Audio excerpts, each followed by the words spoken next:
No ar, mais um episódio do podcast Mineral. Aqui, o assunto é mineração. Bem-vindos ao 18º episódio do podcast Mineral. Eu sou Disney de Paula e divido a apresentação desse podcast com a minha colega Rafaela Padilha. Toda semana trazemos para vocês as novidades e discussões mais relevantes do mundo da mineração. No episódio de hoje, vamos explorar o universo do garimpo de ouro em Mato Grosso, uma atividade que movimenta a economia de diversas cidades e tem grande importância social nessas regiões. Para nos ajudar a mergulhar nessa temática, temos conosco um convidado especial, Gilson Cambuim. Ele é o novo presidente da Cooperativa de Garimpeiros de Peixoto de Azevedo, a COGAVEP, presidente da Federação das Cooperativas de Mineração de Mato Grosso, a FECOMIN, e também coordenador nacional do ramo mineral do sistema OCB Brasil. Gilson traz consigo uma vasta experiência no setor e certamente nos proporcionará informações valiosas sobre a realidade do garimpo de ouro em Mato Grosso, seus desafios e perspectivas. A conversa promete ser rica em detalhes e informações sobre o universo do garimpo, desde aspectos técnicos e legislativos até questões sociais e ambientais. Então, preparem-se para uma aula sobre garimpo de ouro em Mato Grosso e no Brasil. Antes de dar as boas-vindas ao nosso convidado, quero lembrar que, além das plataformas digitais, também estamos na Folha FM de Peixoto de Azevedo, todos os sábados, das 7 às 8 da manhã. Esse podcast tem como apoiadores a FECOMIN, Federação das Cooperativas de Mineração de Mato Grosso, a Camisbra, Centro de Apoio da Mineração Sustentável, e também o Instituto Somos do Minério. Eu quero começar fazendo a primeira pergunta, Rafa, para o nosso entrevistado, nosso convidado de hoje, querendo saber como ele ingressou no mundo da mineração. Seja bem-vindo, Gilson. Muito obrigado, Disney. Obrigado, Rafaela. Obrigado a todos que nos assistem. Bom, o primeiro contato que eu tive com a atividade foi na década de 80, na região de Goiás. Existe uma cidade chamada Guarinos, que também é da parte da extração do ouro. A atividade garimpeira era muito forte lá, né? Próximo lá tinha Santa Terezinha, que era o garimpo de esmeralda. Então foi a primeira vez que eu tive algum contato de ver, de conhecer, de entender um pouco sobre o contexto da atividade. Mas falar que eu adentrei a atividade, que eu comecei a atuar na atividade foi em 2003, que daí eu comecei atuando no balcão de compra de ouro, né, e em seguida dando consultoria, trabalhando com suporte a duas mineradoras pequenas na região do Pará, ali em algumas localidades do Pará. E nesse contexto a gente foi aprofundando no conhecimento de legalização, de ordenamento, de organização documental e tudo mais. E até em 2012, em 2009 eu me tornei sócio na COGAVEP, né? Me tornei um cooperado da cooperativa em 2009. E em 2014 assumi a parte da presidência, né? Nessa sua história aí faltou uma conexão entre o Goiás, né, que é seu E o estado Pará de origem, e Mato Grosso. Como é que você foi chegar nessa região aí de Peixoto de Azevedo? Tá. Bom, na década de 90, nesse período, aqui já morava meu avô. Ele foi um dos pioneiros lá na cidade de Guarantã do Norte, né, já morava aqui. Aí no início da década de 90, mais precisamente no ano de 93, a gente mudou aqui para o Mato Grosso, a convite do meu avô, e a gente, desde então, estamos aqui nessa terra abençoada e cada dia melhor, né? Temos histórias parecidas, né? O meu avô também veio para o Mato Grosso para garimpar, depois meu pai, os tios, né? Então são histórias bem parecidas. Mas a sua família veio para o garimpo, não? Não. Meu avô veio com a questão da propriedade rural, né? Ele era da agricultura familiar. Aí o garimpo eu vim me envolver em 2003. Você é o primeiro a desbravar a mineração da família, então, Gilson. Fazer história na mineração, então, né? Nesse contexto. Gilson, 2023 está sendo o ano da pequena mineração, onde está acontecendo uma reviravolta nesse mundo. Parece pegar a mineração, colocar dentro de um batedor e começaram a agitar. Agora, o que vai sair de tudo isso é o que a gente está esperando para saber, né? Como é que você está lidando com toda essa situação, todas essas mudanças na legislação, questão ambiental, vem aí ESG também, que se fala muito nesse mundo da mineração, então é muita informação chegando ao mesmo tempo, muita mudança acontecendo. Realmente, assim, a questão nossa como ser humano, tudo que vem de mudança, de alteração, geralmente a gente tem uma tendência de querer ser um pouco mais resistente no contexto, né? E com o cooperativismo, como que a gente tem olhado a parte do cooperativismo mineral? Primeiramente, a gente tenta assimilar aquilo que já está no nosso dia a dia, o que já é do nosso cotidiano, que as alterações são menores, e a gente tenta contextualizar. Quando você falou de ESG, por exemplo, o ESG já é uma prática dentro da cultura cooperativista em vários sentidos. Então, a gente tem, como eu atuo como coordenador nacional do cooperativismo na OCB, do cooperativismo mineral na OCB, a gente tem dentro da OCB diversas capacitações. Então, isso já vai ampliando a nossa qualidade na gestão das cooperativas. Quando a gente vai falar, porque o ESG ele está envolvido na gestão, na parte ambiental e social. As cooperativas já têm por si não só os fundos obrigatórios, que envolve a questão social, mas também tem a questão da parte do ambiental. E as cooperativas mineral, praticamente todas elas, têm as suas ações ambientais de contrapartida na questão da atividade que elas desenvolvem. Quando a gente vai olhar esse cenário, então a gente assimila com o que já tem no cooperativismo. As demais mudanças que ocorrem agora no ano de 2023, que várias delas são assim mudanças que, para quem não vinha acompanhando, é uma mudança muito radical. Vou dar um exemplo. A resolução da ANM, que traz, no caso, a questão contra o programa contra a lavagem de dinheiro e combate ao crime organizado e tudo mais, ela traz exigências em cima não só das cooperativas, mas de todos que detêm títulos minerários, bem significativo, né? Vamos dizer assim, esse programa não é um programa assim que às vezes o pessoal olha com simplicidade, ele tem as suas particularidades, mas para nós do setor que buscamos sempre a legalização, que buscamos sempre essa questão de estar dentro das exigências, vai somar muito no nosso contexto, porque vai começar a separar o joio do trigo. É o que eu falo que a parte em si dessa obrigatoriedade, todos os nossos cooperados, por exemplo, estão sendo orientados a abrirem conta em banco, porque os pagamentos vai ser direto em conta, vai evitar essa questão do dinheiro em espécie, porque você não consegue ter rastreabilidade desses pagamentos. A questão das cooperativas, um maior controle em cima das questões com os seus cooperados, em cima das suas áreas, dos seus títulos minerários, conhecer melhor quem está comprando essa produção, como que está sendo os caminhos que está seguindo ali. Então, de forma geral, eu acredito que isso vai somar muito. É um trabalho que vai ser um pouco árduo a aplicação por alguns motivos. Entre eles, o próprio órgão que coloca a exigência, que é a Agência Nacional de Mineração, ela tem, por exemplo, o cadastro do primeiro adquirente da PLG, né? Ainda não foi implementado. Então, você já começa a se deparar com uma dificuldade no contexto para somar isso.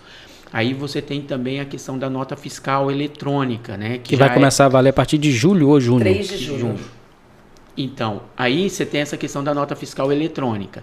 O que ocorre nesse contexto da nota fiscal eletrônica? Isso é um anseio do setor já de muitos anos, mas o setor não tem como criar a nota fiscal eletrônica. Isso tem que ser criado pelo órgão federal. Certo. E agora o órgão está com prazo. Pela Receita. Então, quer dizer, você implanta um negócio que já começa a valer em abril, mas certos critérios para somar nessa resolução vai começar a valer só mais alguns períodos ali para frente. Então, essas dificuldades a gente vai enfrentar, de fato, mas vamos ter que adaptar situações com informações ao COAF, também é um outro contexto que as cooperativas mineral não têm essa familiarização e vai ter que ter no contexto.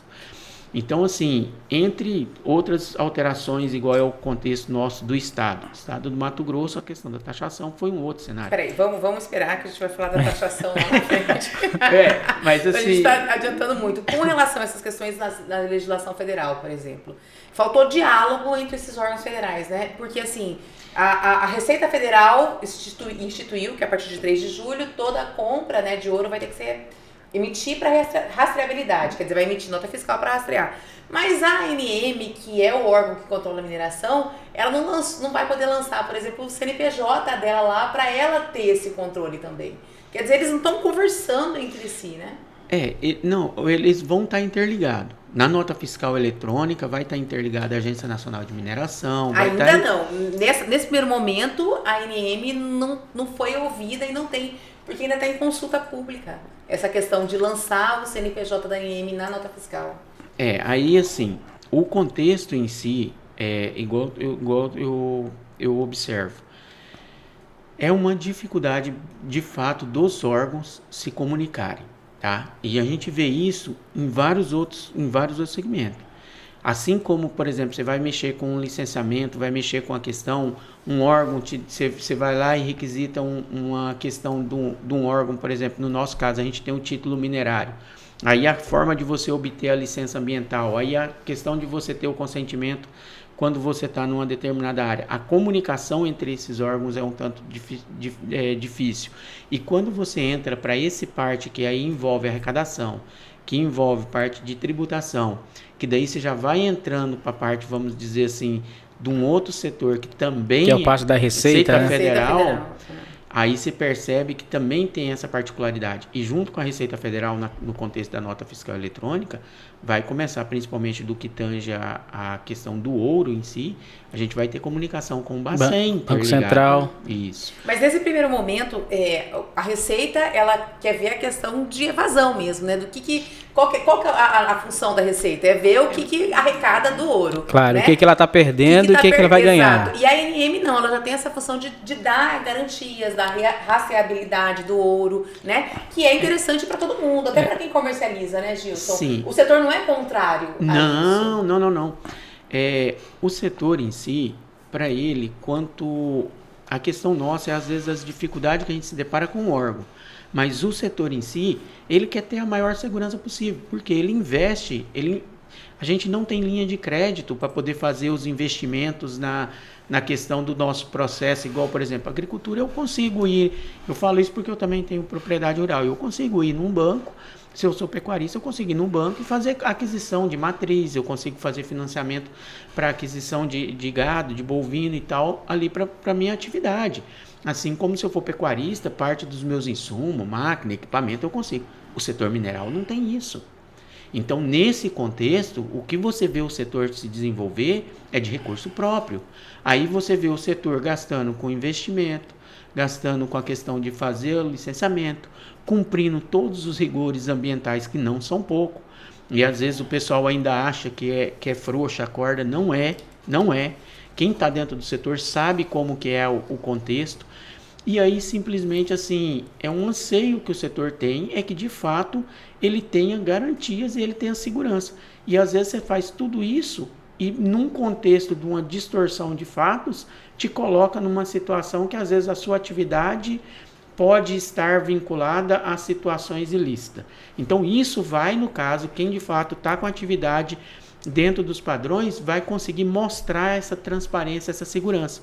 Então o setor ele busca se autorregulamentar, ele busca, no caso, novas alternativas, novas opções para poder, no caso, trazer para a população, trazer para quem, no caso, tem esse vínculo comercial ou até mesmo os órgãos fiscalizadores, a oportunidade, o quanto o setor está comprometido com a sua atividade. Mas são, assim, só para que as pessoas entendam, esse tempo é muito exímio, é muito pequeno, né? E para você regulamentar, fazer com que 7 mil homens, que na maioria são homens simples, né? Criem conta corrente, entendam todo esse processo, não é um tempo curto. São pessoas que estão acostumadas a trabalhar, chega na compra de ouro para receber em dinheiro, eles querem receber em dinheiro, quer pegar o dinheiro na mão, né? E são pessoas que já têm uma idade elevada, avançada. E fica difícil mexer com tecnologia, fazer todo esse... Pix. Fazer Pix. Gente. Até que o Pix facilitou, mas todo esse processo burocrático de um banco, o garimpeiro... Mas a cooperativa vai ter que atender ele nesse sentido. Vai ter que dar esse auxílio. Então, assim, o que a gente tem que entender e compreender, primeiramente, a gente está falando de pessoas. Segundo lugar, quando você fala da atividade garimpeira, você está falando de cultura brasileira. Você está falando da parte cultural do nosso país. Cuiabá histórica, né? É histórico. Nós temos aqui a nossa capital, de Mato Grosso, como várias outras capitais nossas do Brasil, que tem a sua história atrelada ao ouro.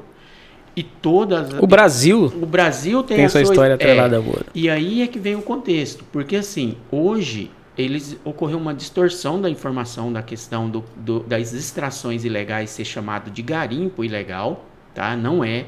Extração ilegal é uma coisa, garimpo é outra, totalmente diferente. Tem regimento, tem título, tem tudo. Eu já falei isso em outras ocasiões, mas assim, quando você entra para esse contexto, nós estamos lidando com pessoas. E não é uma particularidade da atividade garimpeira. É uma particularidade do ser humano. Todas as mudanças, ela leva tempo para adaptação. Ninguém fala assim, eu acordo cedo. Vou dar um exemplo de academia. Não, eu vou todo dia na academia às 5 da manhã. E todo dia cedo você acorda naquela disposição, naquela questão. Não, isso é hábito que você vai construir. E o hábito leva tempo. Você tem que ir moldando. O mesmo está acontecendo com o nosso setor. Está ocorrendo adaptações, está ocorrendo essas mudanças. É um furacão, um turbilhão para nós? É, porque está caindo em cima do nosso setor diversas coisas ao mesmo tempo, diversas exigências ao mesmo tempo. O nosso setor vai conseguir construir, vai conseguir se organizar, vai conseguir estruturar. Disso eu tenho certeza, pela a relevância que ele tem no nosso país. Nós estamos falando de um setor que ele cumpre todos os ritos no que tem aquela questão dos ODS, que é os Objetivos do Desenvolvimento Sustentável. Nós não temos discriminação dentro por raça, por cor, por questões às vezes de idade. É um setor que ele absolve uma mão de obra excluída do mercado de trabalho tradicional. Então, quem conhece a atividade garimpeira sabe a relevância que ele tem nas regiões. Segundo, a extração mineral ela é de rigidez locacional. Então, não tem ali, às vezes, ela está em locais onde o braço do governo não tem como acessar. E é justamente essa atividade que gera condições sociais para várias comunidades. Então, é uma atividade extremamente relevante. E o bem mineral que ela gera, e isso eu não estou falando só do ouro, tá? A gente tem aí a casterita, columbita, tantalita, esmeralda, diamante, ametista, entre tantos outros bens minerais produzidos pela classe garimpeira do nosso país, que atende o mercado mundial. E esses bens minerais são relevantes para a nossa balança comercial, são relevantes para a nossa questão tecnológica, são relevantes para, no caso, o sustento de várias famílias. E graças a essa atividade mineral da atividade garimpeira, é que também tem uma extração significativa de bens minerais com o menor impacto possível, porque são lavras de pequeno porte. São lavras que o processo de regeneração é prático de ser realizado. É diferente de uma extração mineral, tudo bem que ambos são necessários. O que a gente tem que entender é que a mineração você tem ambos os nichos. A grande, a média, a pequena e a mínima, a menor, que é a atividade garimpeira. Então, essas atividades são relevantes. Então, essa atividade garimpeira ela vai conseguir fluir, ela vai conseguir avançar nesse contexto. E todas essas mudanças na legislação, ela atinge o pequeno, né, Gilson?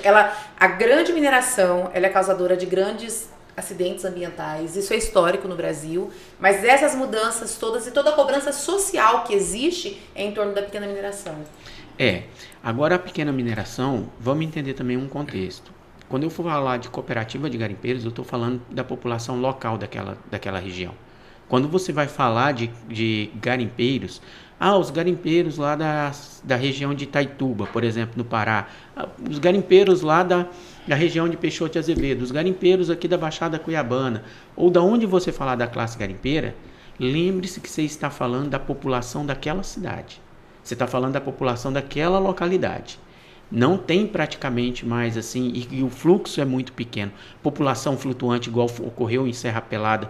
E outra, toda aquela população que ocorreu em Serra Pelada da população flutuante, hoje tem lá a Curionópolis, por exemplo, que é uma cidade praticamente composta por aquela população. Acabou incorporando, né? Então a gente tem que entender que quando você vai falar de atividade garimpeira, você está falando da população local daquela região. E a grande mineração precisa da licença social com a população local. Por isso que hoje em dia a grande mineração e a atividade garimpeira tem se trabalhado de forma a gerar parcerias, de gerar relacionamentos porque assim gera licença social, assim traz conhecimento, assim ambos evoluem juntos. Mas essas duas atividades no estado de Mato Grosso, elas não ocorrem nos mesmos municípios ao mesmo tempo, só para deixar claro isso, né, Gilson? Não, ocorre. A gente tem coincidência dessas atividades. Eu vou dar um exemplo. Aripuanã. Aripuanã é um exemplo. Você citou Aripuanã. Aripuanã está sendo um exemplo. Mas Peixoto também é um exemplo. Eu ia citar isso. Peixoto de Azevedo, a gente tem esse contexto acontecendo lá. A gente tem as minerações já industrial sendo instalada lá. No nosso caso, por exemplo, a PA Gold, que sempre foi uma mineradora extremamente parceira com a comunidade garimpeira que lá temos, e a comunidade garimpeira abrindo as portas para várias outras empresas fazerem os trabalhos de pesquisa. Temos umas grandes mineradoras atuando lá na região, e ambos assim em harmonia, sem conflito, sem qualquer contexto que venha prejudicar o trabalho da extração da atividade garimpeira, quanto também não atrapalhar os trabalhos de pesquisa que estão sendo desenvolvidos. Mas assim, são vários lugares no nosso estado, principalmente, que traz esse modelo de convívio e harmonia. Nessas mudanças, Gilson, eu percebi que uma coisa está mudando muito rapidamente, que é a questão da bancarização dos garimpeiros. E recentemente você se reuniu com duas cooperativas lá da região, no caso o Sicredi e o Cicobi. São cooperativas que antes tinham dificuldade de trabalhar com garimpeiro. E agora, com essa mudança na legislação, elas querem trabalhar com garimpeiro, né? Como é que foi essa reunião? Como é que está sendo a aceitação dessas cooperativas com os garimpeiros? Bom, quando a pessoa não conhece, é o que eu falo, às vezes as pessoas fazem um pré-julgamento sem compreender. Quando a gente já faz um bom tempo, estou conselheiro na OCB estadual aqui, né?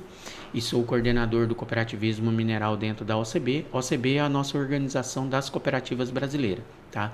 Então, assim, dentro da OCB, o que falar de cooperativismo é o que a OCB realiza, atende, tá? Então lá a gente tem o segmento crédito, a gente tem o segmento saúde, a gente tem o segmento transporte, a gente tem vários segmentos econômicos de forma separada e coordenada lá dentro. Então esse diálogo já vem há alguns anos, a gente conversando e tudo mais, e o nosso cooperativismo de crédito vem compreendendo como que de fato o cooperativismo mineral está organizado e ordenado. Mas existia uma barreira. Existia-se, por causa justamente... E o garimpeiro está lá quebrando a barreira agora. Falta de garantia de crédito. E até mesmo por causa da forma que a mídia distorcia. E para nós que somos do cooperativismo, a gente tem uma preocupação bem relevante no que tange questão social e ambiental, tá? Prova disso é que dentro da nossa legislação nós somos obrigados a ter os nossos fundos para essas finalidades. E aí nesse contexto a gente sentou com as cooperativas, expôs para elas um pouco do contexto que tá no caso, eu vou falar agora pela COGAVEP, tá? A COGAVEP, como que a COGAVEP vem no caso atuando e coordenando esses trabalhos. Mostramos essa nova mudança que vem da resolução da ANM, essa resolução 129 de 2023, e nesse contexto facilitou a compreensão. E aí essa aproximação que está ocorrendo está iniciando esse trabalho, essa campanha com os cooperados que ainda não têm conta corrente. A cooperativa está auxiliando nesse processo. Existem pessoas que às vezes perdeu os seus documentos, a gente também está auxiliando nesse processo de organizar eles nesse contexto. Então, assim, de forma geral, é uma barreira que ela, no caso, vai trazer um diferencial muito grande para esses trabalhos, para essas demandas e para essas exigências. Mas tem uma norma, a partir do final do ano passado, né, dizem que dá a PLG como garantia de crédito para os garimpeiros acessarem. Sim, esse contexto aí também vai mudar um pouco mais, ele ainda não tá ainda, vamos dizer assim, na prática ainda acontecendo, né? Até porque também as instituições vão ter que compreender um pouco melhor isso, mas isso aí vai trazer um diferencial, um divisor de águas para nós, porque está havendo investimentos em pesquisa, em aprimoramentos, e tudo isso custa dinheiro. é muito alto, às vezes, os valores quando você vai lidar com o setor da mineração. Por mais que seja uma pequena mineração, os valores comparado com uma outra atividade, eles são bem significativos. Então, vai ser de fundamental importância essa possibilidade da gente conseguir, no caso, ter o título minerário como garantia.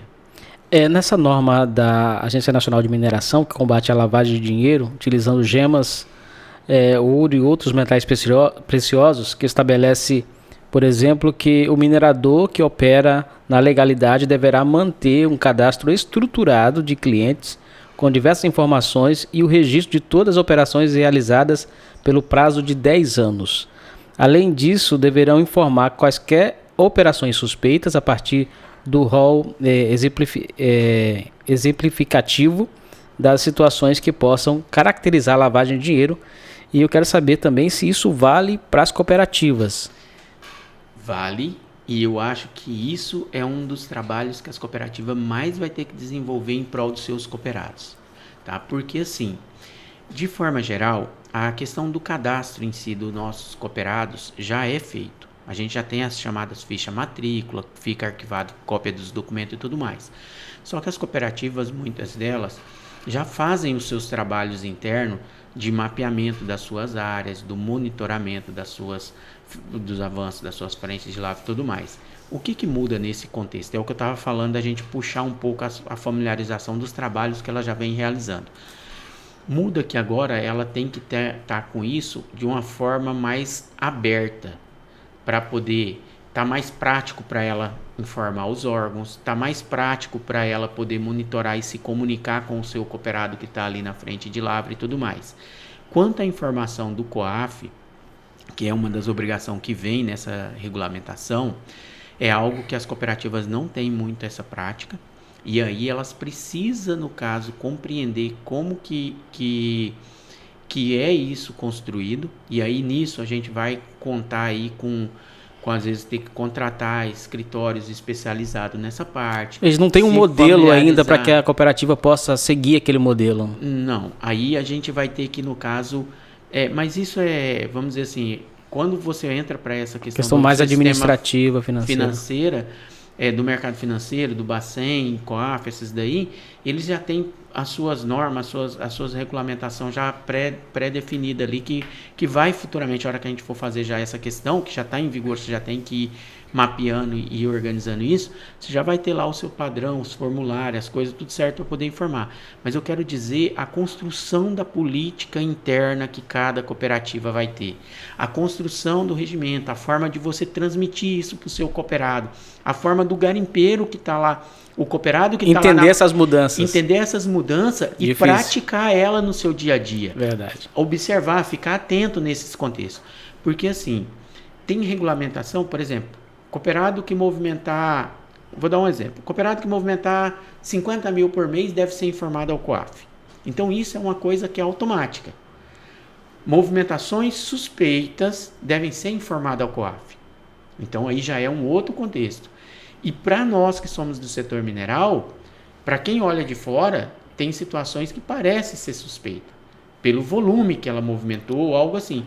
Mas quando você vai lá no cotidiano, você vê que de fato a lavra teve aquela produção, que estava dentro do contexto, que foi algo da realidade do cotidiano. Isso porque, se você está num garimpo, o garimpo está dando aí, vamos supor, 500 gramas de ouro por semana.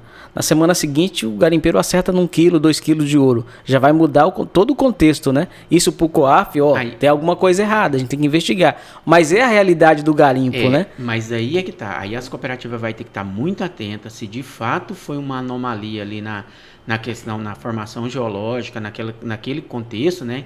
Que é o caso, a gente viu aqui, a gente presenciou aqui Serra do Caldeirão, aqui em Pontes Lacerda, presenciamos a questão lá de Aripuanã, são algumas anomalias que, se fosse um trabalho ali linear, a gente assustaria com o que ocorreu ali. Sim. Mas assim, no cotidiano, então, com as cooperativas mais presentes dentro dos garimpos, dentro das suas frentes de lavra, cobrindo os seus títulos minerários, isso vai dar transparência para ela, essa mudança que ocorreu aqui, entendeu? Apesar dela ter ocorrido, ela ocorreu por isso e isso. Ela dá a transparência. Espera aí, essa mudança aqui a gente Está te informando que ela não é tão... A gente não está compreendendo como é que está o contexto dela. Entendeu? Agora, isso não significa também que você está acusando que aquilo é... Entendeu? Você vai informar o órgão vai fazer essa checagem. Entendeu? Então, são contextos. Mas, assim, são mudanças que estão ocorrendo no setor. Todas as cooperativas fiquem atentas para essas mudanças, acompanhem, compreendam um pouco mais de perto, porque isso vai impactar o seu dia a dia, vai impactar a sua gestão interna, vai impactar os seus procedimentos e principalmente a vida dos cooperados. Gilson, no início do mês agora, semana passada, o Gilmar Mendes, né, que é ministro do STF, ele suspendeu um trecho da Lei 12.844 de 2013, que fala do princípio da boa-fé na compra do ouro. Essa liminar dele vai ser julgada pelo STF no dia 21, na semana que vem, 21 de abril, né, na próxima semana. E eu queria que você fizesse uma leitura sobre essa queda aí desse princípio que era aplicado no garimpo até hoje, né, que é a questão da boa-fé. Eu vou abrir um parênteses aqui, que eu vou dar uma opinião pessoal de Gilson Cambuim, tá, no contexto.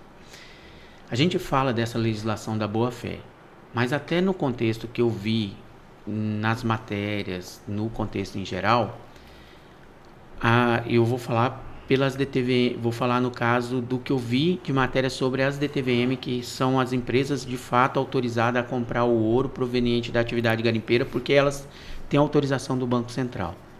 As que compravam de garimpo para exportação é um outro contexto, é uma outra questão, ou o que tem esse negócio, essa parte aí. Mas a boa-fé, por exemplo, todos aqueles que compraram e que tiveram seus materiais apreendidos, eles tiveram que dar explicação e, no caso, comprovar. Eles não puderam chegar lá simplesmente e falar, não, o cara chegou aqui, me vendeu e falou que vendeu e pronto, e exerceu a boa-fé ali. Não, eles tiveram que mostrar que os títulos minerários lá da onde veio aquela produção estava sendo lavrado, que estava tendo esse contexto, que estava tendo isso, aquilo, outro. Então, nesse cenário, eu vejo que a boa-fé, apesar de ela estar na lei, ela não era tão cumprida, não era atendida da forma com que ela estava escrita. Entendeu? Ela não era tão respeitada da forma que parecia que estava sendo. Por outro lado, vamos supor que permanecesse essa lei, que esse contexto ainda permanecesse nesse cenário. Com essa nova resolução da ANM, que você tem a questão do programa contra a lavagem de dinheiro. A responsabilidade de quem é o dono do título minerário. Então, aí você tem assim, se eu sou comprador, com a nova resolução, eu tenho que conhecer os meus clientes. Eu tenho que ter dados, eu tenho que estar mais aprofundado. Então, isso não vai exercer boa-fé do cara chegar e me falar as coisas aqui. Não, isso aí não se aplica. Segundo, eu como titular do meu direito minerário, eu tenho que conhecer para quem que eu estou vendendo. Quem são os diretores dessa empresa, como é que está o contexto, qual é o estatuto, o contrato social dela, como é que está o registro dela junto ao Bacen e tudo mais. Eu como cooperativa que comercializo com uma determinada DTVM, eu vou ter que destrinchar e compreender essa DTVM. E ao mesmo tempo, eu como cooperativa vou ter que entender um pouco sobre como que está lá a demanda de trabalho, como é que está o contexto do nosso cooperado lá em campo, o avanço da frente de lavra, o processo de recuperação dele, qual o escritório que ele está comercializando, como é que está isso. Se a produção passar, porque a gente tem uma diferença, tem cooperativas que a comercialização é feita direto pelo cooperado, como tem cooperativas que o cooperado traz a produção e a cooperativa comercializa. Nessas que a cooperativa comercializa, ela já está com um controle, um contexto maior ali. Naquelas que o cooperado comercializa a produção, tem que haver uma autorização da cooperativa para que aquela negociação seja lícita e que aquela negociação esteja respaldada com a autorização do titular do direito minerário. Então, nesse contexto, com essa resolução, vai trazer essa segurança para o setor. Então, essa questão hoje, da questão da boa-fé, nesse contexto que eu estou vendo, ela praticamente, essa resolução, ela traz uma situação que a boa-fé não se aplica de argumento. E as DTVMs estão correndo quanto tempo para poder se adaptar a essas novas legislações e situações. No caso aqui no Mato Grosso, temos uma DTVM que tem trabalhado fortemente, inclusive tem sido notícia a nível nacional e internacional pelo trabalho que ela tem feito para a compra do ouro responsável. Inclusive tem buscado parcerias com o NAP, da USP, e nesse caso ela tem se preocupado em fazer a sua própria não é gestão que chama, regulamentação. Autorregulamentação, isso, Rafa, me ajudou. Então, essa autorregulamentação, outras DTVMs, assim como a Fênix e aqui do Mato Grosso, que a gente tem que citar esses bons exemplos, estão buscando fazer isso também, Gilson? Eu tenho visto vários players do mercado aí que estão, no caso, nesse contexto de se aprimorar, tá? Então, de forma geral, eu dou os parabéns por esse trabalho que a Fênix está fazendo e, igual a gente falou, né, está aqui dentro do estado do Mato Grosso e tudo mais. E assim, para nós, eu digo para você que a autorregulamentação vai somar muito no processo. Então, essa questão da gente conseguir criar o sistema da rastreabilidade, de fato, nosso cooperado sai lá de dentro do garimpo, com aquela grama de ouro dele, com aquela quantidade de ouro dele, ele sai lá de dentro do garimpo, chegar no posto de compra de ouro, o posto de compra de ouro ter a segurança de que saiu do título minerário tal, da licença tal, da frente de lavra tal, portada pelo cooperado tal, e depois aquele posto de compra de ouro emite para a refinaria que ou para a DTVM encaminhar para a refinaria. Você ter todo esse passo, a gente vai blindar o nosso setor e vai mostrar, no caso, o quanto o setor é comprometido com isso. Então, nesse contexto, eu acho que é algo que vai somar muito para nós, tá? E tem várias opções, tem várias não, né? Mas tem algumas opções se construindo aí no mercado para tentar promover o máximo possível dessa segurança, desde os PCO, que são os postos de compra, quanto das frentes de lavra. Então, assim, está sendo buscado tecnologia, está sendo buscado software mais robusto, mais nesse contexto aí. Eu percebo, assim, só para a gente finalizar esse assunto, que o ciclo da legalização da compra do ouro está se fechando, né? Quando o ministro ele foi quase ao mesmo tempo, quando ele fez essa questão de acabar com o princípio da boa-fé, nessa mesma resolução, né, ele fala que tem que criar normas que efetivem a compra de ouro no Brasil com o intuito de evitar a lavagem de ouro. Quer dizer, aí veio a questão... Lavagem de dinheiro, né? Lavagem de dinheiro, exato, perdão. Aí veio a questão, ao mesmo tempo, quase que concomitante da NFE, quer dizer, tudo está se fechando para isso, para que essa compra de ouro, né, seja de forma lícita, transparente. Vários outros setores passaram por esses processos. A soja passou, o gado passou, entendeu? A madeira passou. Então hoje, por exemplo, você vê uma carga de madeira transportando na estrada quando ela sai do manejo e chegar na serraria, você pode observar na história, já tem lá a plaquetinha lá para poder discriminar certinho do que se trata, como que foi todo. Aquela lá é do processo da rastreabilidade. A Lava Jato também trouxe isso aí para o setor de venda de câmbio. Setor de câmbio, né? Então, assim, de forma geral, todos os segmentos estão passando por isso. Conosco não vai ser diferente, e não pode ser diferente. A gente quer que nós precisamos e queremos estar inserido nessa segurança. E aí, nesse contexto, igual você falou, assim, que a forma com que o ministro abordou e colocou, isso aí vai ser muito... vai trazer para o setor, no caso, uma segurança bem significativa. Então, assim, de forma geral, a gente vai ver essa mudança acontecer agora em 2023, igual vocês falaram aqui no início, né? É um turbilhão de coisa que está acontecendo?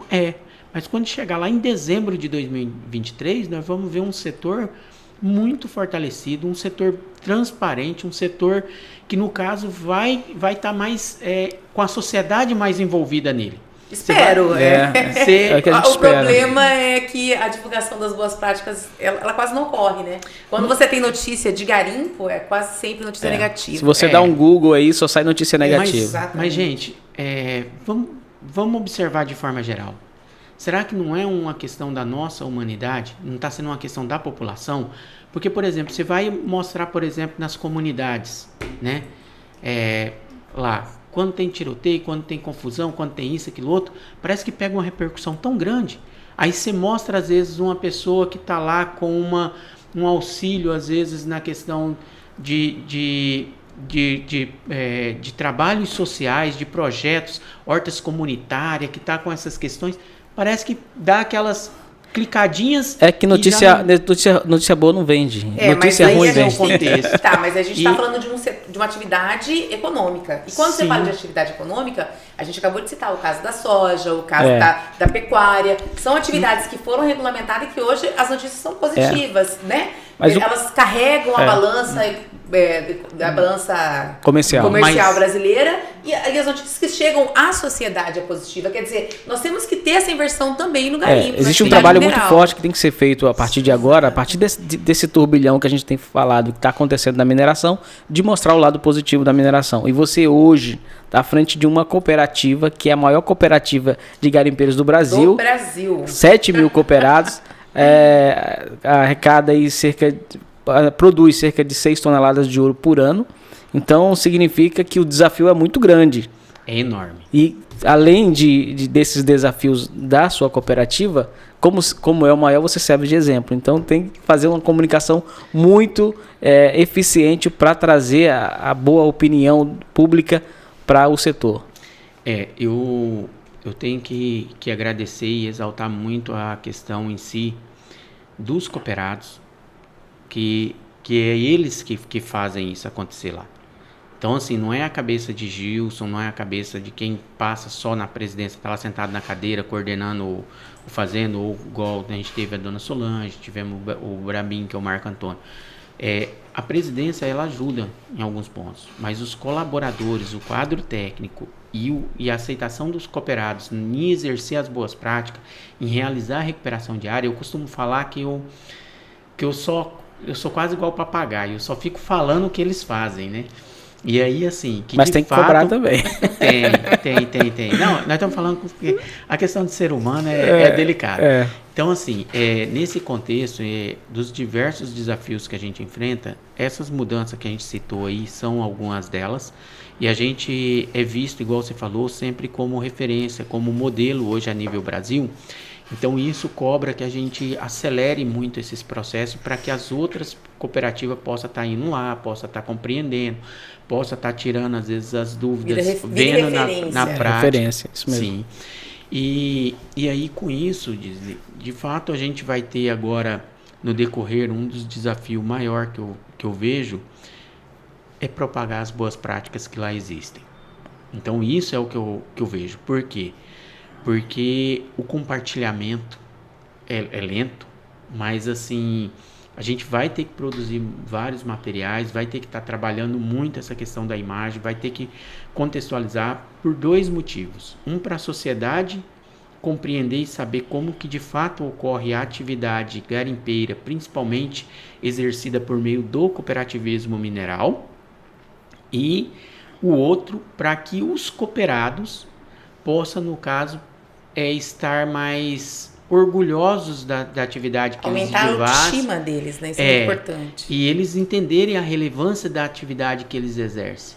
Não é só uma questão financeira.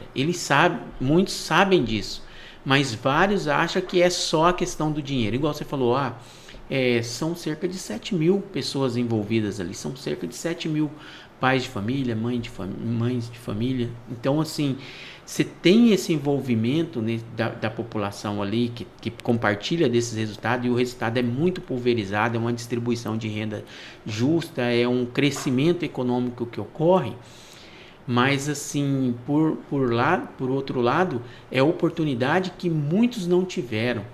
São trabalhadores que hoje, se não existir o garimpo, eles vai gerar um caos dentro das comunidades, dentro da sociedade, dentro da cidade. De pobreza, porque a questão do trabalho hoje convencional não vai assimilar. A questão da escolaridade, né? De uma profissão, idade, que o garimpeiro que está lá trabalhando até hoje. Você tem uma ideia. Se o cara entende a média de idade aí acima de 50 anos. Você vai pegar uma pessoa, qual é o mercado de trabalho que absorve uma pessoa de baixa escolaridade às vezes e com mais de 50 anos? Nenhum.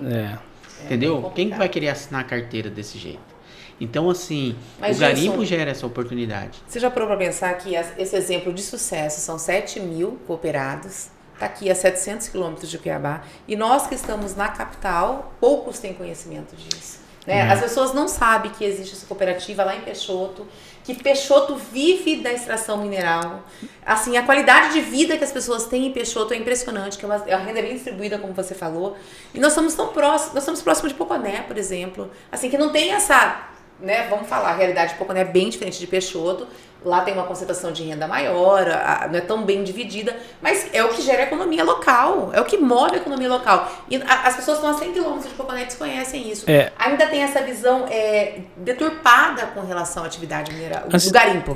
Só complementando o que a Rafa está falando, Peixoto de Azevedo é só a sede, fica praticamente só a sede da cooperativa, porque a cooperativa ela responde por 7 ou 8 municípios, 8 municípios daquela região. Então, ela faz parte da economia de 8 municípios da região norte de Mato Grosso. E se ela, por exemplo, for parar a atividade hoje, ela vai impactar a economia negativamente. Então, ela tem que ser fortalecida realmente. É quase que exclusiva, né? Os outros municípios, Patupá, já tem gado, tem lavoura, tudo. Isso. E é interessante, o interessante é isso. Não falo pro Disney, porque o Disney tem uma origem histórica, vocês têm muita coincidência, até a camisa de vocês é igual. Quase da cor. Mas assim, ele tem um envolvimento, né, da familiar com a questão do garimpo. Eu sou da capital, né? Mas sua família também começou no garimpo. Veio, meus avós, assim, mas faz bastante tempo. Isso. Mas desde a década de 40. Meu pai nasceu em Alto Paraguai, em 46, enfim. Tem alguma coisa a ver com garimpo. Mas assim, a gente não conhece do diamante. A gente não conhece a realidade dos municípios garimpeiros. Né? Verdade. A gente não conhece os cases de sucesso. A verdade é essa. Pessoal, boa, Rafa, vamos lá. E assista um documentário que foi feito do estado do Mato Grosso, né, que é o Garimpo Sustentável, ficou muito bacana, ele conta muito essas questões, essa história aí. Teve um trabalho aí da empresa DP Marketing envolvida no processo, mas de fato, Rafa, esse é o que eu te falo. É difícil às vezes a gente conseguir, no caso, você fazer as propagação das boas práticas. O nosso estado, por exemplo, e aí eu vou incluir, porque a atividade garimpeira pode ser um dos eixos nesse contexto aí, mas nosso estado, por exemplo, tem um potencial para o turismo muito grande. O pessoal tem curiosidade de conhecer como é que funciona um garimpo. Tem curiosidade, então você gera o turismo das belezas natural, mas também a questão cultural. Né? Tem uma vila, uma comunidadezinha que é de atividade garimpeira, que o pessoal quer conhecer, quer ver como é que é e tal. Quantos que não teria curiosidade de pegar uma bateia e querer resumir, às vezes, um ouro, para ver como é que fica o fagulho do ouro ali na hora de fazer isso. Então, essas questões aí, que a gente tem que propagar a atividade. A atividade, ela é uma atividade muito relevante para o Estado, e ela exerce excelentes práticas, não vou falar boas práticas, são excelentes práticas que ela exerce. Tem um impacto visual forte? Tem, porque você está mexendo com movimentação de bem mineral, e a movimentação do bem mineral, seja ele grande, pequeno, médio, micro, não interessa. O impacto visual, para quem não é do setor, não é um impacto agradável, quanto você olhar às vezes uma lavoura que é verdinha, ou um gado, ou os animais que estão sendo criados ali assim no contexto. O impacto de movimentação de solo, seja ele de qual for, quando você está fazendo uma estrada, quando a rua está passando, quando você vai asfaltar a frente da sua casa, feio, né? Aquele impacto desconfortável. Eu vou divergir dessa opinião de vocês. Eu gosto de ver isso, sabia? Eu gosto. Uma mineração bem feita, organizada. É bonito ver os veios da terra. Coisa linda. A terra revolvida é uma coisa feia. Aí não é tão assim também. Mas assim, o que é engraçado é que por mais que o impacto visual seja forte, o impacto ambiental é menor do que qualquer outra atividade. Sim. E as pessoas desconhecem isso também. Desconhecem. Mas aí é isso que eu estava falando, Disney. Para quem é da atividade e entende o contexto, quando ele olha como que está ocorrendo ali aquela atividade, ele não olha simplesmente uma movimentação de terra. Ele está olhando ali, primeiramente, como que foi a história daquele local. A forma com que o solo foi a formação geológica ali assim. Legal. A rocha, porque tem no caso, vamos supor, se você for fazer uma extração rochosa, você vai ver como que o magma formou ali, veio, como é que foi as dobras, igual você vê geólogo, você se encanta ver o geólogo conversando sobre isso. Mas quando você vai ver, por exemplo, o garimpo de aluvião, que é um garimpo mais superficial, alguns casos desse, você vê como que o canal antigo de um leito se movimentou ali, como é que ficou às vezes como é que se depositou as partículas, como é que elas foram, no caso, armazenadas. Então, é diferente a forma de você olhar quando você é do setor. Para quem não é do setor, que está acostumado a ver o verde das matas, os bichinhos correndo e tudo mais, é um impacto forte, que é o que a Rafa comparou. Você, quando vê, você já vê com outro olhar. E a Rafa, se ela tomar conhecimento, ela passa a olhar de uma forma diferente. Não, ela vai conhecer, a gente vai ter a oportunidade de levar ela lá em Peixoto. Vamos levar ela aqui em Poconé para conhecer, mas para conhecer mais profundamente a mineração e mudar essa visão que ela tem. O Gilson, ele falou dessas questões que tem que ser feita, né, pelo garimpo para divulgação, mas assim, você não falou quais são os seus projetos dos próximos 3 anos aí à frente da Cogavep, que é o período do seu mandato. Não ri não, que o assunto é sério. Sério? Não, agora, gente, nós temos que correr, porque a gente não tem que falar da taxa. É verdade. A gente não pode. A questão assim, eu vou... É que ele sabe que os desafios são grandes, aí ele deu uma risadinha para dar uma quebrada. Os desafios, igual a gente falou, a gente assume a cooperativa, né, uma referência, que a gente tem aí a responsabilidade de manter essa referência, dar sequência nos atuais trabalhos que tem, ampliar intensificar a ampliação dos projetos sociais que a cooperativa possui. Ela possui projetos formidáveis lá. Período de pandemia atrapalhou, teve vários projetos que teve que, no caso, serem paralisados, né? E agora a gente tem que retomar eles por causa que já entrou a normalidade. Vou dar um exemplo, uma parceria com o projeto Luz da Manhã, que era o Lapidando o Futuro, que daí no caso você traz a profissionalização de alguns jovens e adolescentes, a parte da lapidação, que daí entra para a parte do mercado de joias e tudo mais. A gente tinha o Saúde do Garimpeiro, que era um projeto que a gente leva a Secretaria de Saúde dentro do garimpo para fazer os atendimentos e tudo mais. O projeto Cidade Verde, que você faz a distribuição, que a cooperativa hoje ela tem o viveiro, na época era parceria com a prefeitura, hoje ela tem condição de produzir as próprias mudas e se distribui para a sociedade de forma gratuita para poder conscientizar a sociedade sobre a importância, a relevância que tem o meio ambiente.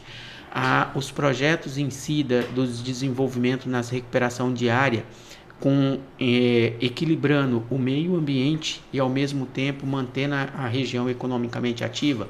Caso da piscicultura, que você no caso melhora não só a parte da alimentação da população, mas também você amplia os recursos hídricos da região, né? A parte em si de recuperação com fruticultura, pecuária, agricultura, entre outros projetos. Então, assim, de forma geral, a gente tem vários projetos. Então, que a cooperativa tem que dar sequência, ampliar, mas principalmente divulgá-los, né? E com isso, compartilhar com as demais cooperativas. A gente tem outras cooperativas com vários outros projetos interessantes que a gente também pretende buscar com eles para a gente poder implantar, fazer essa troca, fazer essa intercooperação com as cooperativas. Então, assim, vários trabalhos aí que a gente está no contexto, graças a Deus aí, um deles que a gente já iniciou agora, já conversando com o nosso conselho, já nas nossas reuniões, a gente já está medindo e fazendo o trabalho, é o desenvolvimento tecnológico para a questão da substituição do mercúrio ou eliminação dele, tá? Que é um desafio muito grande, né? A gente tem assim... O grande vilão da pequena mineração. E esse daí, assim, não é só também pela a má imagem que ele traz e por isso, ele prejudica a nossa imagem, principalmente porque ele é prejudicial à saúde, mas assim, num contexto geral, o custo dele também está se tornando bem significativo, que impede e atrapalha muito porque o nosso projeto é reduzir custo. Então, se a gente conseguir trazer alternativa que elimina ele com mais viabilidade econômica, então a gente vai impactar de viabilidade das nossas frentes de lavra e dos nossos processos. E também aprimorar um pouco mais o nosso conhecimento geológico lá da região, para a gente aproveitar melhor os nossos recursos minerais, porque são bens finitos. Então, assim, a gente tem lá o ouro como nosso mineral principal? Temos, mas a gente tem que abrir o olho e observar os demais bens minerais que tem lá na região. E para isso, os nossos cooperados estão aprimorando novas técnicas, estão trazendo, vários deles já têm comprado, às vezes, a sonda diamantada para aprofundar os trabalhos de pesquisa, outros têm melhorado os seus processos de caixa, outros têm trazido novas tecnologias lá, alternativas para redução de custo e melhoramento dos aproveitamentos dos bens minerais. Então, a cooperativa tem aí dezenas de trabalhos e desafios pela frente, que a gente conta com os cooperados e principalmente com o nosso quadro de colaboradores, que ultrapassa 20 colaboradores na cooperativa hoje para atender os nossos cooperados, um quadro bem diversificado. A gente tem engenheiro de minas, geólogo, biólogo, engenheiro florestal, jurídico, administrativo. Então, assim, é um contexto bem representativo, um quadro técnico bem diversificado para poder atender o cooperado na excelência. Agora, no começo do podcast, a gente falou de um assunto que está trazendo uma certa preocupação, tanto para o grande como para o pequeno, que é a taxa da mineração criada aqui no estado de Mato Grosso, que começou a valer agora em 1º de abril. Como que está sendo a arrecadação dessa taxa, se ela já está sendo paga pelo pequeno minerador, e qual que é o impacto que ela está trazendo para a pequena mineração? Ela está trazendo um impacto bem preocupante, porque é igual a gente falou. Ele falou até baixinho. Não, mas é de fato, é uma taxação que preocupa muito a gente, porque assim, é o que a gente sempre falava. O pequeno, esse daí, ele não tem meios de sonegar, de contornar, de fazer. E ele é o que mais está sendo impactado, de fato, no contexto. Então, por outro lado, a gente trabalha com o mercado financeiro. A gente está trazendo a segurança da rastreabilidade e tudo mais. Você falou a questão da arrecadação. Ao fechamento do mês, vai ter o prazo para poder você já fazer o pagamento. Vai somar todo aquele contexto da quantidade de gramas que foi comercializado, que foi produzido, que foi movimentado, e você vai ter que fazer o recolhimento dessa taxa. Mas quem que está fazendo a retenção?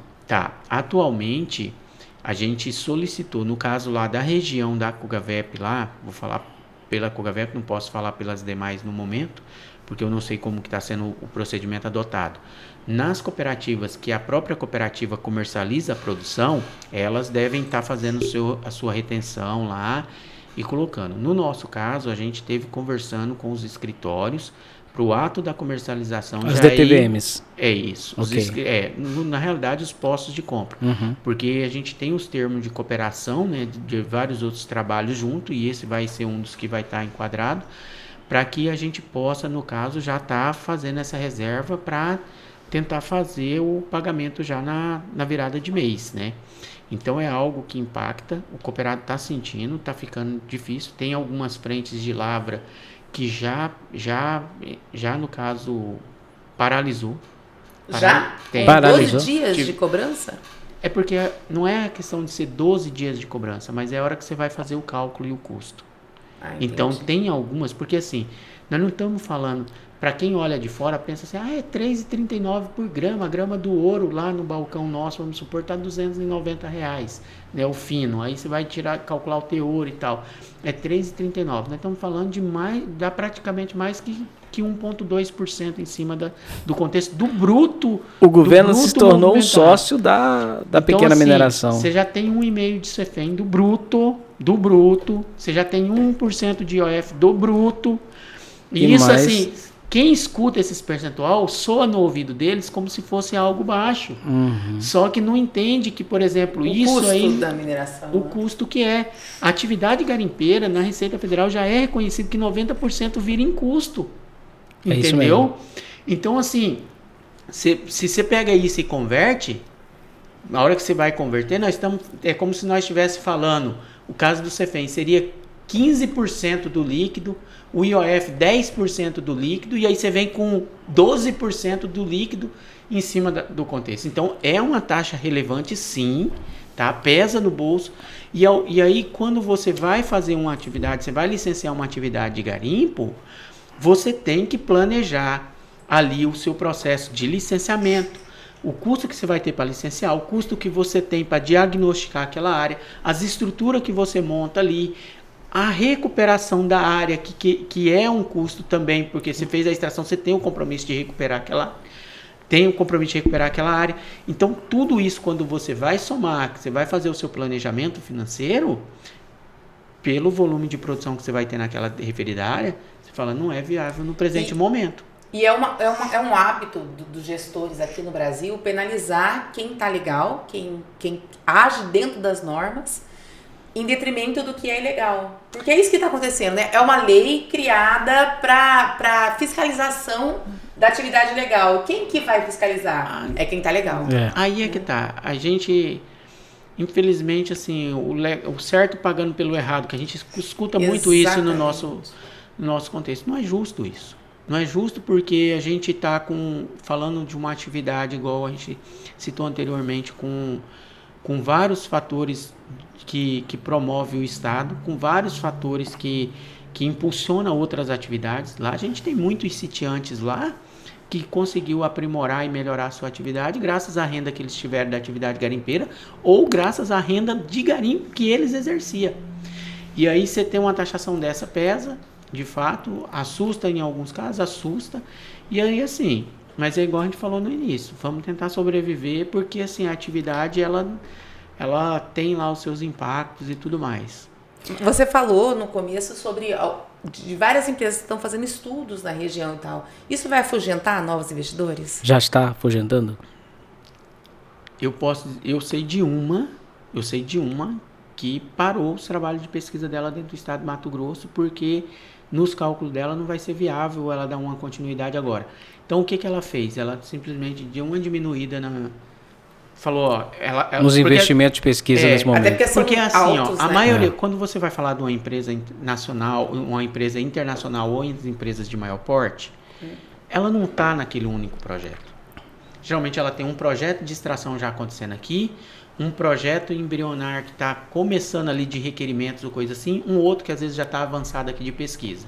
No caso dessa que eu estava falando, ela já estava com um projeto um pouco avançado para entrar aí para os estudos ambientais já para a questão, porque ela já tem a jazida cubana, e ela simplesmente optou, falou assim, não, se eu começar a extrair agora, não vai dar compatibilidade com mais esse custo atrelado aqui, não vai dar uma compatibilidade no cálculo para os nossos investidores, como a gente tinha apresentado, a gente não vai atender as expectativas. Então vamos direcionar recursos mais aqui nesse outro contexto, que já está avançado nisso, e num outro trabalho de pesquisa aqui nesse outro estado, que já está, no caso, que não vou ter esse impacto no momento. Que não cobra a taxação. E aí, com isso, ele tem aí eles fazem a manutenção mínima, entendeu? Para momento oportuno. Então, assim, é preocupante? A atividades garimpeiras, alguns garimpos, então, assim, atividade mineral de forma geral, né? Alguns garimpos a gente teve lá, claramente o cara falando assim, no momento eu não vou nem legalizar a área lá, porque eu não vou conseguir trabalhar pelo custo que vai gerar e pelo que vai me produzir, vai ficar a margem muito apertada, e qualquer situação com a margem apertada dessa, eu posso, no caso, não conseguir cumprir algum compromisso. Então, eu prefiro não arriscar nesse contexto. E algumas mineração estão recalculando o método de investimento deles aqui dentro do nosso estado. Mas isso a gente vai sentir mesmo, e aí o duro é isso, que a mineração ela é uma coisa de longo prazo. Esse impacto, igual quando chegar final do ano, o governo pode achar que ele arrecadou muito. E vai querer manter a taxa no valor que tem. Porque pode achar que existe a possibilidade de reajuste, né? A lei prevê que daqui a um ano ela vai ser reanalisada. Mas vamos lá. Janeiro, se a gente fosse ver essa taxa em janeiro, ela estaria na faixa dos 3,33. Aí depois 3,35, 3,37. Hoje, em abril, ela está 3,39. Porque ela está subindo assim, significativamente, porque ela é atrelada ao PF. É o PF, e a UPF aumenta todo mês. Sabe o que eu fico pensando? Eu fico pensando assim nos investidores de Aripuanã, lá da Nexa. Eles falaram da dificuldade. Não, e assim, eles têm uma estrada tão boa para escoar aquele produto. Nossa. A MT-170 que virou matéria nacional. Os caminhões dizem lá, que nem tatu traçado tá passando por lá. Ainda tem que pagar uma taxa de mineração. É um absurdo. É um absurdo. Gilson, eu não poderia encerrar esse podcast sem perguntar para você, que é uma coisa que eu tenho certeza que você ouve muito. A cooperativa vende ouro?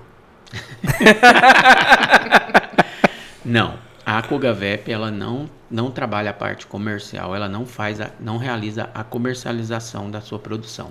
Então não ligue para a Cogavep, a Cogavep não vende ouro. Não vende ouro. A venda do ouro é feita, cada cooperado que gera a sua produção, ele que realiza a sua própria venda. Isso promove lá na região uma concorrência de mercado. Isso gera uma distribuição de renda mais justa entre os cooperados, no contexto assim, de cada um poder gerenciar a sua receita.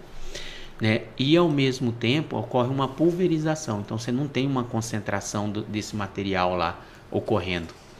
Então também é uma outra coisa que você minimiza os riscos do empreendimento, os riscos da atividade. Então a Cogavep, ela trabalha, aí se você me perguntar, tá, mas se ela não vende o ouro, o cooperado produz lá e vende, a cooperativa consegue controlar, porque 6 mil cooperados é um volume de produção bem representativo. Sim, ela tem o controle da produção que está ocorrendo nas suas lavras, ela tem o controle do que está, no caso, sendo comercializado, e é o que eu falei que é um dos contextos que vai, no caso, gerar para a resolução algumas adaptações. Temos que aprimorar os nossos processos? Temos. E vamos aprimorar. Então, para isso, a gente tem dialogado com uma empresa especializada em tecnologia para aprimorar o nosso processo de rastreabilidade da nossa produção, gerar uma maior segurança ao nosso cooperado ao estar transportando e ser, no caso, parado por algum órgão fiscalizador, por alguma checagem, alguma questão, ele poder ter uma praticidade maior de apresentar os documentos nesse cenário. E ao mesmo tempo, a hora que ele chegar no posto, ele ganhar tempo ali em mostrar em que aquela informação, a transação da informação ali possa ser tão ágil quanto às vezes o atendimento dele no momento da verificação da produção. Maravilha, eu falei que ia ser uma aula e foi, né, Rafa? Foi. E o tempo passa voando quando é assim. Conversar com o Gilson. O Gilson é uma referência hoje no Brasil quando se fala de pequena mineração. Em especial, vamos falar garimpo, né? Porque não adianta ficar falando de pequena mineração de pequena escala. Você garimpo é o que a gente conhece, não adianta. Né? É garimpo, é o que a gente conhece mesmo. Uma das coisas que eu falo muito... E é como, só fazendo um adendo, é como se, quando você quer mudar essa nomenclatura, é como se você estivesse atestando que a atividade é legal, né? Porque você quer mudar a questão cultural. Gente... Você está matando uma cultura. Eu sempre falo assim, é delicado às vezes falar assim, vamos mudar a nomenclatura. Se fosse algo tão simples de mudar, o setor já teria mudado. A atividade garimpeira já teria mudado, porque é igual você falar em inseticidas ou defensivos agrícolas, né? Veneno. Quando é uma questão, o veneno. Então, assim, quando você vai falar essa questão de você mudar a nomenclatura, você aprimora as questões, porque igual, se eu for falar de garimpo ele tem uma permissão de lavra garimpeira, uma licença ambiental, ele tem os seus compromissos. Previsão constitucional, inclusive, né? Na Constituição, no Código de Mineração, legislação própria, estatuto do profissional que exerce lá nele. Então tem uma gama de legislações e regulamentações referente à atividade garimpeira. Agora, qual que foi o equívoco? É que chamaram a extração ilegal de garimpo ilegal. E não existe isso. Não é garimpo ilegal, é extração ilegal. Então o problema foi esse erro na nomenclatura do crime. O crime é que usou um nome indevido da nossa atividade. Porque, historicamente, a gente for analisar os bandeirantes, eles eram garimpeiros. Então, nesses contextos, a história atrelada e tudo mais, fica difícil. Mas a gente vai, no caso, aos poucos, mostrar isso aí. Se o contexto fosse fácil, a gente... É mostrar que garimpeiro é trabalhador, que tem previsão legal e o que acontece ao contrário disso não é garimpo, é extração, né? Extração ilegal. Extração ilegal. Não é garimpo, não existe o garimpo ilegal, existe a extração ilegal. Eu vi uma matéria, por exemplo, falando, estava ocorrendo uma extração de saibro, tá? E de saibro e uma outra de manganês. Manganês é para o minério de ferro, né? E o saibro também usado na construção civil. Então você tem lá assim, essa questão, estava ocorrendo essas extração. Aí o pessoal pega e fala assim, garimpo de saibro, garimpo ilegal de saibro, garimpo ilegal de manganês. nem são bens minerais que enquadra para o regime de garimpagem. Então, o uso indevido e equivocado é que causa isso. Na realidade, lá é uma extração ilegal de determinado bem mineral. Então, já se banalizou, né? Então isso aí eu conto com o trabalho de vocês, da imprensa, da mídia, para ajudar a gente a levar a informação correta aos telespectadores, aos ouvintes, a todos aí que... Só fazendo uma correção, que eu falei que o julgamento ia ser dia 21 é dia de Tiradentes. Gente, é feriado. É a partir do dia 21, ou seja, a partir do dia 23. Logo após o dia 24, 21. Né? Que é o primeiro dia útil. E a gente... Aí me perdoe, porque assim, eu tô me recuperando de uma virose, então assim, hoje eu não tô muito tá perdoada, a gente perdoa. Gilson, mais uma vez, obrigado aí pela sua participação. A gente deixa o espaço aberto sempre que possível, a gente poder ter esse bate-papo, essa aula, esse conhecimento sobre a pequena mineração, e você é uma referência no Brasil. A gente gosta de ter gente assim aqui no nosso podcast. Muito obrigado, Rafaela, obrigado a todos aí que nos assistem, que nos ouvem aí também por áudio. Então, assim... No Spotify. E na rádio. Na rádio. Folha FM. Folha FM. É isso. Então, assim, de forma geral, eu só tenho que agradecer. Também coloco a questão da Cogavep também à disposição para caso precise a gente ou queiram fazer uma visita, fazer um trabalho, conhecer um pouco a atividade, está à disposição também. E agradecer por tudo que vocês têm mostrado aí no dia a dia, o quanto que é relevante o setor mineral para o nosso país, porque mineração é essencial. Quer mudar o nosso slogan? Não, e ele tem razão. Eu vou falar por que ele tem razão. Vamos fazer uma analogia com o agro, né? O agro é pop, o agro é o que mais? É tech. É tech, o agro é tudo. E a mineração é essencial, porque ela faz parte de tudo isso. Tudo isso. Eu gostei. Você gostou? Uma mudança, uma boa mudança. Eu vou cobrar por essa. Não somos resistentes à mudança. Viu? A questão é o seguinte, você não tem como ter... Você precisa ter agro, para você ter o agro, você precisa de mineração, para você ter tecnologia, você precisa de mineração, para tudo você precisa de mineração. Então, não tem futuro sem mineração. E foi uma das primeiras atividades. Lá na época da pedra lascada, pegar a pedra e preparar ela para usar de lança, ou de faca, ou de corte, você já estava fazendo o primeiro ato de minerar. Entendeu? Então, ali começa a mudar a questão. Então, até para a gente poder se alimentar, a gente precisa da mineração. Então, a mineração ela é essencial para a humanidade. Gostou? Mais uma do Gilson acabou aí. Gilson, Disney de Paula. Isso saiu de uma conversa, de uma mesa de bar. Mas é isso aí. O Gilson, muito em qualquer obrigado. lugar, ele é uma escola, né? Ele É uma escola. aprendizado. Olha, gente, eu gostaria de agradecer também a sua audiência aqui no nosso podcast Mineral, e contamos com o apoio da FECOMIN, Federação das Cooperativas de Mineração do Estado de Mato Grosso, Camisbra, Centro de Apoio da Mineração Sustentável, e Instituto Somos do Minério. Mais uma vez, obrigado pela sua audiência e até a próxima semana. Aqui a gente fala de... Mineração. Porque ela é essencial. Oh.